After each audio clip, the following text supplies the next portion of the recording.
एक समय की बात है, एक अंधी भिखारिन थी जो बहुत गरीब थी। वो मंदिर मस्जिद के बाहर बैठकर अपना गुजारा किया कर लेती थी। आने जाने वाले लोग उसे कुछ पैसे दे देते थे। एक दिन संध्या के समय एक लड़का भागते हुए उस अंधी भिखारिन के पास आकर खड़ा हो गया। वो लड़का बहुत डरा हुआ था और बहुत रो भी रहा था। अंधी उसका मुख चूम चूम कर उसे चुप कराने की कोशिश कर रही थी। कुछ समय बाद वो लड़का भी चुप हो गया। अंधी उस लड़के को बहुत लाड करने लगी और वो लड़का भी अंधी के साथ रहने में बहुत प्रसन्न हो गया। अंधी भिखारिन उसे अपने से अच्छा खिलाती और अच्छे अच्छे कपड़े पहनाती। अंधी ने अपनी झोपड़ी में एक हांडी गाड़ रखी थी। संध्या के समय जो कुछ रुपए पैसे मांग कर लाती उसमें डाल देती थी और उसे किसी वस्तु से ढांप देती थी, इसलिए कि दूसरे व्यक्तियों की दृष्टि उस पर ना पड़े। खाने को अन्न काफी मिल जाता था, उससे काम चलाती। पहले बच्चे को पेट भर कर खिलाती, फिर खुद खाती थी। रात को बच्चे को अपने वृक्ष में लगाकर वहीं पड़ी रहती और फिर अगले दिन मंदिर मस्जिद के बाहर जाकर फिर से पैसे मांगने लगती। इसी तरह उसका गुजारा चल रहा था। उसी गांव में सेठ बनारसी दास बहुत प्रसिद्ध व्यक्ति थे। बच्चा बच्चा उनकी कोठी से परिचित था। बनारसी दास बहुत बड़े देशभक्त और धर्मात्मा थे। बहुत से लोग सेठ बनारसी दास के पास अपना धन और जमा पूंजी जमा कर जाते थे। बनारसी दास उन्हें ईमानदारी से वापस लौटा भी देता था। सैकड़ों भिखारी अपनी जमा पूंजी उन्हीं सेठ के पास जमा कर जाते। अंधी को भी ये बात ज्ञात थी, किंतु पता नहीं अब तक वे अपनी कमाई यहाँ जमा करने में क्यों हिचकिचाती रही। अंधी भिखारिन के पास काफी रुपए हो गए थे। हांडी लगभग पूरी भर गई थी। उसको शंका थी कि कोई चुरा ना ले। एक दिन संध्या समय अंधी ने वे हांडी उठाई और अपने फटे हुए आंचल में छिपाकर सेठ जी की कोठी पर पहुंची। सेठ जी बहुत खाते के पृष्ठ उलट रहे थे। उन्होंने पूछा, क्या है बुढ़िया? अंधी ने हांडी उनके आगे सरका दी और डरते डरते कहा, सेठ जी, इसे अपने पास जमा कर लो। मैं अंधी अपाहिज कहाँ रखती फिरूंगी। इसमें क्या है? भीख मांग मांग कर अपने बच्चे के लिए 2-4 पैसे संग्रह किए हैं, अपने पास रखते डरती हूँ। कृपया इन्हें आप अपनी कोठी में रख लें। सेठ जी ने अंधी के पास से वो हांडी ले ली और उसे जाने को कहा। देखते ही देखते 2 वर्ष बहुत सुख के साथ गुजर गए। लेकिन एक दिन अचानक अंधी के बेटे की तबीयत खराब हो गई। उसने अपने बेटे का इलाज बहुत सारे लोगों से कराया। वो हकीम के पास गई, डॉक्टर के पास गई, लेकिन उसके बेटे का बुखार ही कम नहीं हो रहा था। एक दिन सेठ के पास बुढ़िया गई और कहने लगी, सेठ जी, मेरी जमा पूंजी में से 2-4 रुपये दे दें, बड़ी कृपया होगी। मेरे बेटे की तबीयत बहुत खराब है।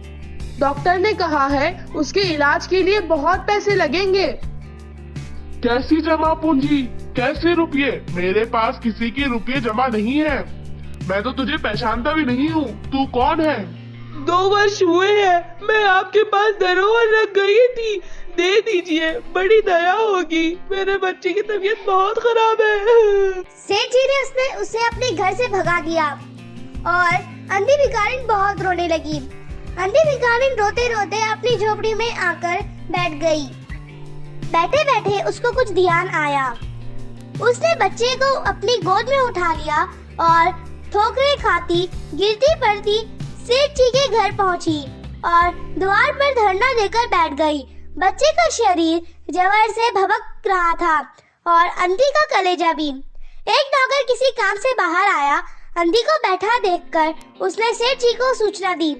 सेठ जी ने आज्ञा दी कि उसे भगा दो। नौकर ने अंधी से चले जाने को कहा, किंतु वह उस स्थान से ना हिली। मारने का भी भय दिखाया, पर वह तस्लीमस ना हुई। उसने फिर अंदर जाकर कहा कि वे नहीं टलती। सेठ जी स्वयं बाहर पधारे। देखते ही पहचान गए। बच्चे को देखकर उन्हें बहुत आश्चर्य हुआ कि उसकी शक्ल सूरत उनके मोहन से बहुत मिलती जुलती है। 7 वर्ष हुए तब मोहन किसी मेले में खो गया था। उसकी बहुत खोज की पर उसका कोई पता नहीं चला। उसने मोहन के शरीर पर लाल रंग का चिन्ह देखा जो बिल्कुल ही सेम था। अब उसे विश्वास हो गया था कि वे लड़का मोहन ही है। सेठ जी ने तुरंत उसको छीनकर अपने कलेजे से लगा लिया। शरीर जोर से तप रहा था। नौकर को डॉक्टर बुलाने को कहा और बच्चे को लेकर मकान के अंदर चल दिए।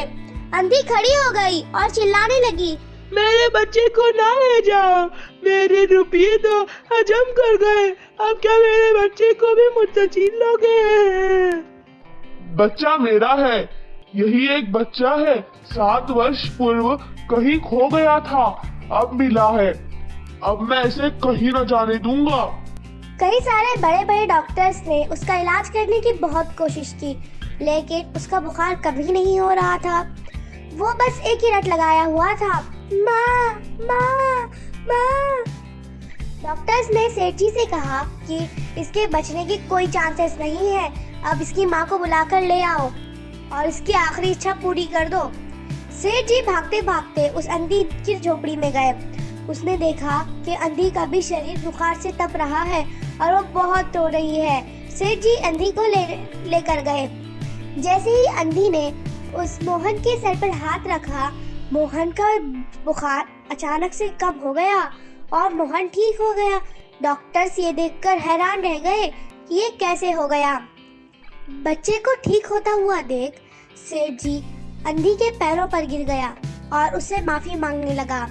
सेठ जी ने उसे उसके सारे पैसे वापस ले लेने को कहा, लेकिन अंधी ने मना कर दिया।